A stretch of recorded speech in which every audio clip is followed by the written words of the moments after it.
Өркениеттен өгейл көрген ауыл. Оңтүстік Қазақстан облысындағы Ағыбет ауылы жапан жүздегі жетім жұрттың күйін кешіп отыр. Таудың етегіндегі қоныста ауыз су жоқ, құбыр тартыла бастап еді, шаруа аяқсыз қалды.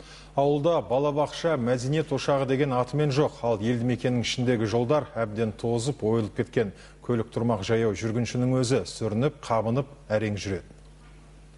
Ағыбетке ауыз су жеткізу үшін осыдан 3 жыл бұрын қазынадан 204 миллион теңге қаржы бөлінген еді. Алғашында ұңғыма қазылып, мұнара тұрғызылғанымен кейіннен тірлік аяқсыз қалды. Қазір жұрт баяғыша іргедегі өзеннің лас суымен өзегін жалғап отыр. Біздің ауылда 87 жылдан бастап су жоқ. Биылғы өзі малымыз түгіл ауыз суға зар болдық. Өйткені жауынның болмауынан, қардың болмауынан судың бәрі кетіп қалыпты. Ауыз су, мал су емес, ауыз су әркімнің үйінің қасында құдықтар тартылып, көп әбершектік. Сымбат ауылда кітапханашы, күйеуі жұмыс басы, жас отбасының 5 баласы бар. Оның үлкені енді мектепке барып жүр. Ауылда балабақша болмағандықтан, шеттей бала-шағаны амалсыз үйге қамап, сыртынан құлыптап кетуге мәжбүр.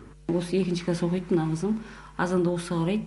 Қазір 5-ші класс оқитын қызым келеді, сол қарайды. Егер балабақша болғанда, осын алаңсыз балабақшаға тастап, кешкі сағат 6-ға дейін жұмысымызда отырар едік. 300-ден астам түтіні бар Ағыбет елді мекені аудан орталығынан небәрі 30 шақырым жерде. Алайда ажары тайған ауылдың ауыз су мен балабақшадан өзге де әлеуметтік мұқтаждығы шаш етектен. Келіп жатқан мамандарға соғылып жатқан не бір жай жоқ.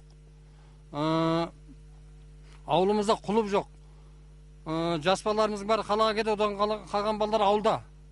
Істейтін жұмыс жоқ болғаннан кейін жаңағы мал ұрлығы көбейді қазір. Ағыбеттің жағдайы биліктегілерге де мәлім. Олар бұл жолда уәдені үйіп төкті. Сөздерінде тұрса, сақалды құрылысқа айналған ауыз су жүйесін жүргізушісі биыл толығымен аяқталмақ.